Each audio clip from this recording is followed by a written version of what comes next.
What's going on? What's going on? This is Manuel Godoy here again for a class on Kickstarter. Hope you guys are ready because we are going in.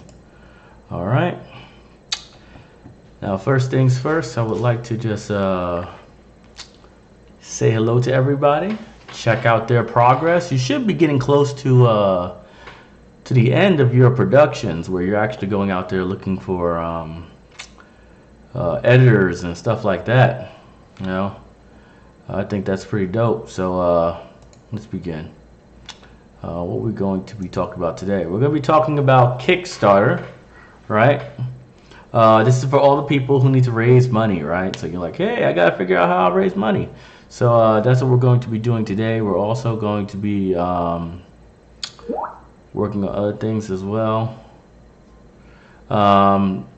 But mostly we're going to be talking about the couple of things that I didn't cover in the last class. So basically, they were building your mailing list, right, for Kickstarter, getting placements, right, you got to get your placements, and doing a proper budget, all right. There's a couple of things in a budget that we're going to be going over that I think is very important when you're making a Kickstarter, okay? So let's see here. Let me see if I can find one that has a really good budget right now.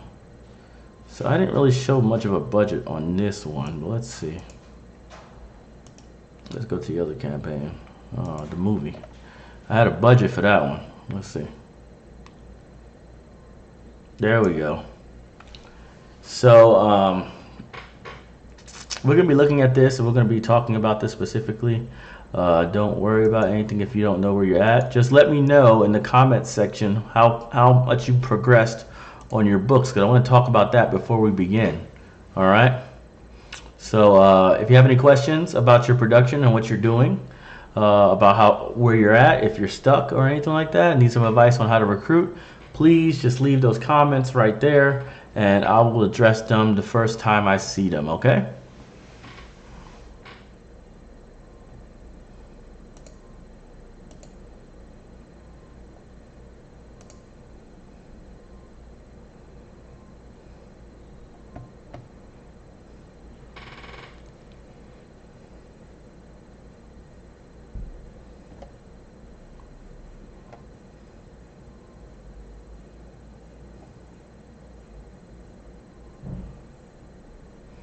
All right, well, let's go into the class. First thing we're going to do is we're going to talk about Kickstarter. So productions, right? We're going to go and talk about this for a second on how we budget ourselves when we're raising money.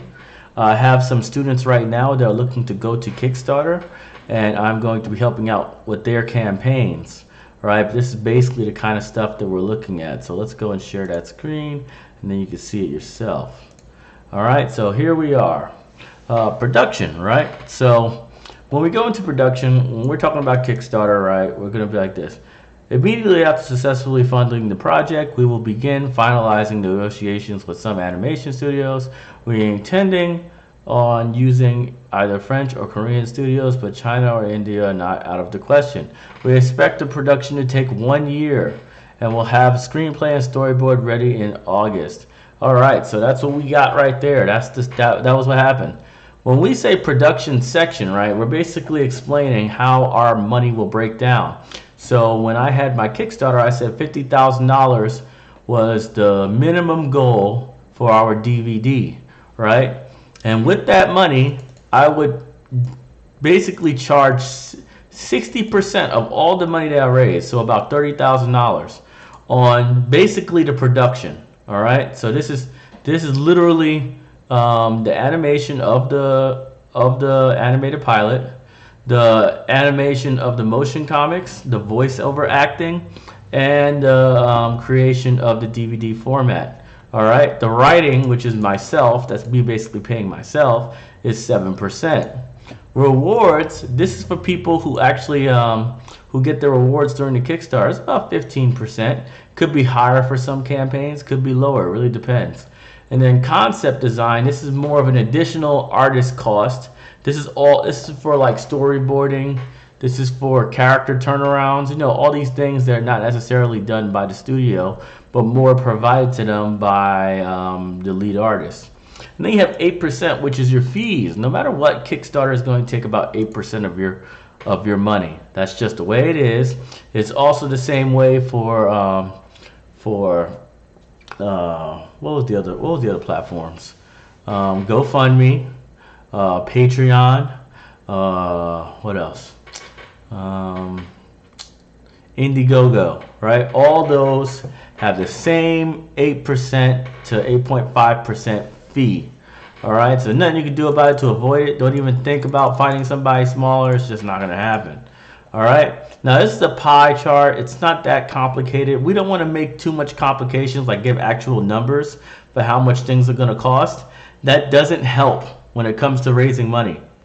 What they would like to know is how your money is allocated, and this is simple enough. You put a pie chart. You show where most of the money's going. You show that you understand that there's other things involved, like concept design, rewards, writing, and fees.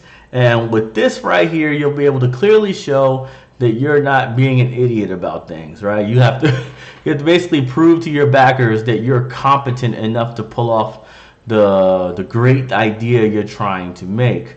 It also helps that when you're doing your production, that you tell them what the development will take.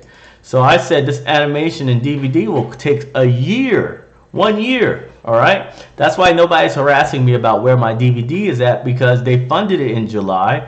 I mean, they funded it in August or whatever, so they're going to get it in August, you know? And that's just the way it is, you know? And, you know, that's something you always want to have, reasonable goals. Don't try to say you're going to get it done in a month if it's going to take you 3 months to do it, all right? That just puts a bad precedent for what you're saying. And people like it when you're accurate on your things, right? You also have these amazing awards, blah, blah, blah, blah, right? But that's not really the important thing. The important thing was getting this done right here, all right? Now, we're going to go and we're going to talk about this section right here, right? This is the important section, all right? This is a section where you're basically you're baiting people into showing up, and you're baiting people into backing you, all right? So let's go over that. But first, I'm going to go back to the comments section and figure out what's going on over there. If anybody give me any updates on what they're doing. All right, so let's see. All right, so I haven't seen any updates. So I'm going to continue on, and I'm going to be very fast with this. All right, so right here, down your issue 1 for free just for showing up. This is a good way to go and get people to your Kickstarter. All right, you run an ad. You say, hey, download. He said on the campaign tab of our Kickstarter, download the first issue or the first chapter of the first issue for free, right? And then if they like it and they like you, they'll most likely back the project as well. When you're doing placements, look how our placements are saying featured in Afropunk, Black Girl Nerds, Geeks of Color, Urban Intellectuals, right? These are companies that we've sent articles to or had them repost our stuff or whatever. And all those things have been placed before. So do we put them in there in a nice neat package in order to basically give ourselves social proof, right? If these companies love us and you follow these companies, clearly you're supposed to back our campaign. All right, so you got to find those companies that basically fit your narrative and make sure that they cover your stuff, either by sending them articles or even paying for placements. I don't care how you do it. Just make sure that when you put your campaign up, you can put this, has been featured on, and then put all those people on there that basically are social proof that they should back your project, all right? It's very important to do that, all right? And let's go into it. Yep. So that's basically all I have right now. I wanted to go a little deeper into this, but there's not too many people on tonight, and it appears like nobody's really talking about their projects and what their progress is going on. So if that's the case, I'm just gonna let this this class end as is. I'm not gonna let it. I'm not gonna run on and just speak gibberish. I want to make sure that everything that we say is effective and gets to the point, right? So I'm gonna definitely make sure that we are teaching exactly what we need to teach, and then we're done with it. Okay. So the next thing that we're probably going to teach is trying to think, man. Pre-orders. Yeah. So at this point, you should be worrying about pre-orders and printing, right? So I think the next couple of classes we're going to be working on is the pre-order and the printing, right? We want to basically see how many books we should order, and also whether we should be pre-ordering and how the hell we get them to buy a book early. You know what I'm saying? So once we figure that out, we'll be good. All right.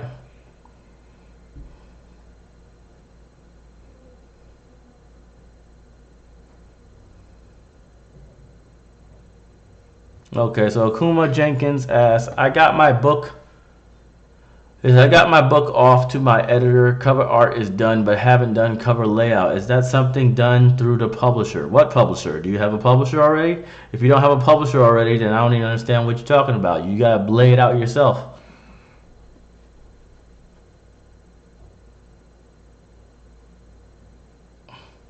ISBN numbers help in a lot of ways, but the most important way is you can't put your book on Amazon unless it has an ISBN number. Period. So by not being able to put your book on Amazon, you basically cut yourself out of all business you can do with print on demand, with random people happen to be searching for books in your category, all that good stuff. Everybody likes ordering from Amazon anyway, so that's why you need your ISBN.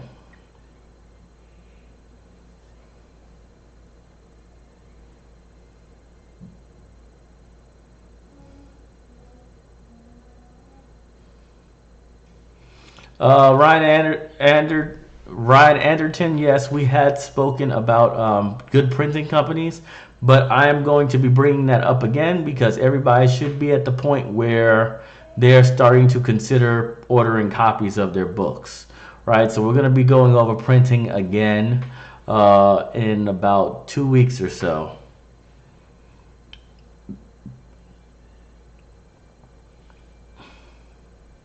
The Gentile, there is no such thing as a list for publishers, all right? You have to submit your books to publishers, most likely through an agent, right? And if it gets accepted or not, that's all gravy. But there is no list of good publishers because publishers don't just publish anybody. If a publisher is out there just randomly publishing people and stuff like that, or better yet, you're paying them to publish your book, then they're most likely just trolling. They just want rights to your book, or they want you to pay, and they're gonna rob you blind. All right, people, the legitimate publishers out there do not accept everything. In fact, they turn down 95% of all content sent to them. So don't worry about whether it's a good list or not good list of publishers. Find out what your niche is.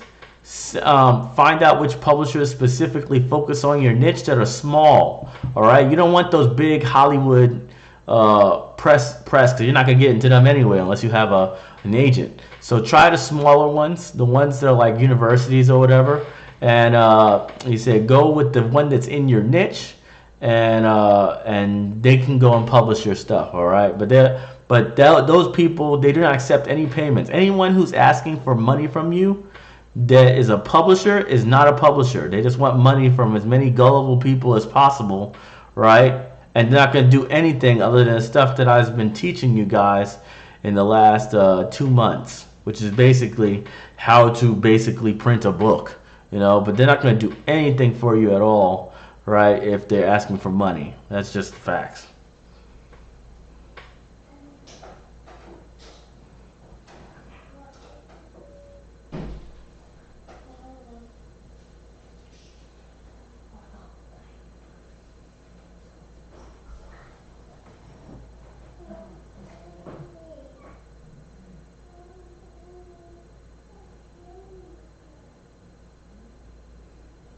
The Gentile. When I said at the beginning the course for about publishing for about 2000, you need to go and watch that class over again, okay?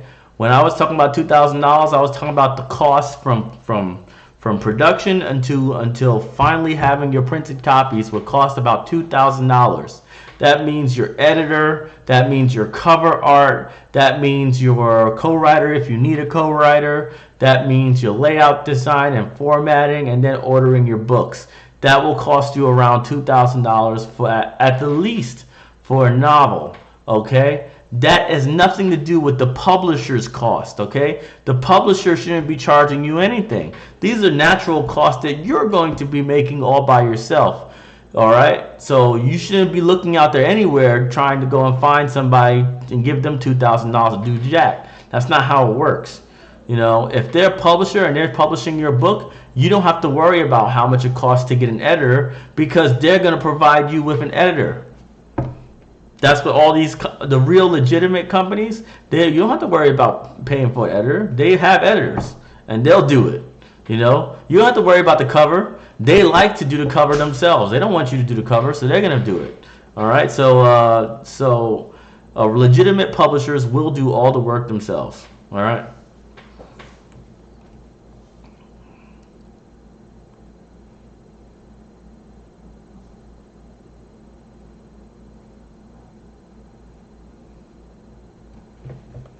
No, Akuma Amazon does not offer print on demand for hardcovers.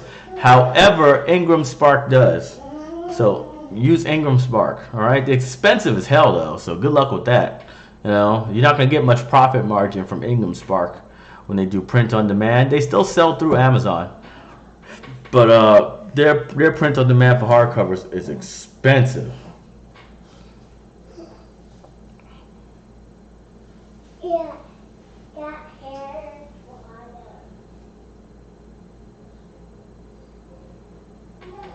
Now, Jeff Ware, the question you're talking about with the Seven Kingdoms. The Ultimate Edition was chapter 1 through 3. Okay, chapter 4 comes out in about 2 weeks. All right, so chapter 4 comes out in 2 weeks, and on Monday we're launching a Kickstarter for the First Pharaoh, which is a manga adaptation of the past of Ra. So we already have the script made for it and everything else. We just need the funds to get it pushed out ASAP. It's a very small Kickstarter, way smaller than other Kickstarters I've ran, because this is a side project, right? It's just something to expand the universe of Black Sands, and it'll probably take about 3 months to produce, but with the right budget, we should be able to do it no problems. R Squared Games, yeah, MailChimp leaving Shopify is kind of a bummer. However, there are third-party apps that allow you to still use MailChimp with Shopify, all right? Because all you really need from MailChimp, as far as the Shopify side is just to get those emails into your MailChimp list. That's it. You don't need their pop-ups. Their pop-ups are kind of trash, right? So you don't need the MailChimp pop-up, and that's about all they really give you as far as services that MailChimp gives to Shopify. So use a third-party app to go and get those emails directly from Shopify to MailChimp, and it'll be like nothing happened at all. It'll be exact same feeling. Nothing will come of it. Okay? I think the only thing that happens is follow-up emails, like abandoned carts. That probably won't work properly. However, and this is the most important part, however, there are better apps to do follow-up emails anyway. So I use abandonment protector to send out emails from Shopify for abandoned carts, and it seems to have a really high conversion rate. So that's the one I use.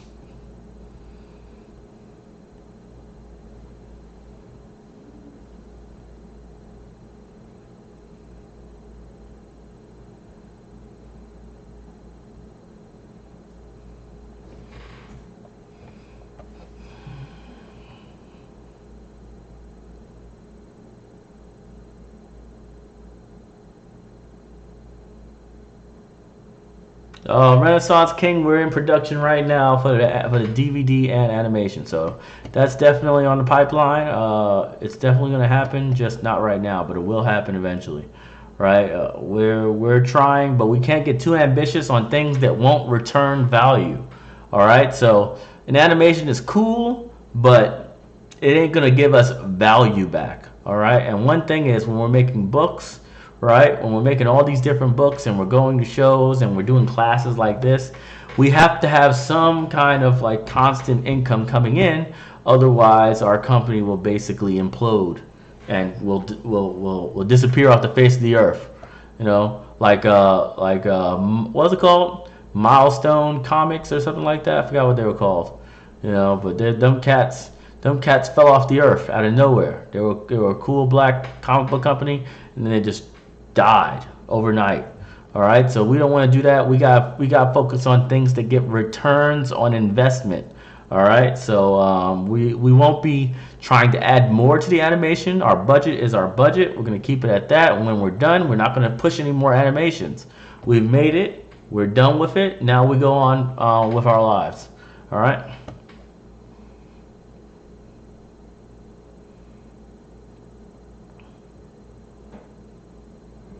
Ryan Anderton. I hear Line Webtoons is amazing for building an audience. The only problem I have with Line Webtoons is that they're going to eviscerate you if you go in there without really good work. All right. Don't go to Line Webtoons if you're going to go in there with average work. All right, because you got to basically, and also don't give them a sporadic update list.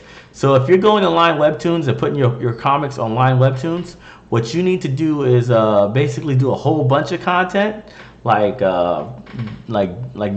or 3 chapters, basically a first arc, and then once you've done that, you format everything into a mobile format, and then you start uploading them weekly, right? And you stay on that schedule until the season's over.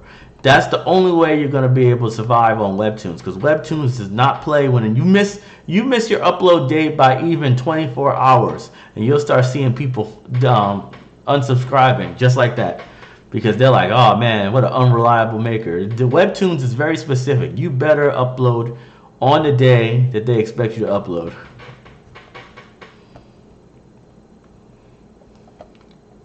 The Gentile, yes, the publisher does get paid a cut of your book sales. As a matter of fact, most of the time, the publisher gets paid close to 85% or 90% of the book sales. All right, so you get only 10%, 15%, at most 20% if you're well known. The problem, though, is that they also have to deal with all the cost, and they usually give you an advance. So in other words, they're going to give you $20,000, $30,000 to write your book, right? Because they think they can sell $50,000 worth, right? So they give you an advance and they say, here you go. I'm gonna give you this, and this is what I expect to make off of your book. And they're gonna handle the editing. They're gonna handle the cover. They're gonna handle all the promotion and everything else. And if they gave you an advance, you best believe they're planning on selling a bunch of books. And if it goes past the point where they basically paid you all the advance that you get, then you'll start getting checks as well for your royalties. You know what I'm saying? That's how it works. That's the publishing industry. That's normal, traditional publishing industry.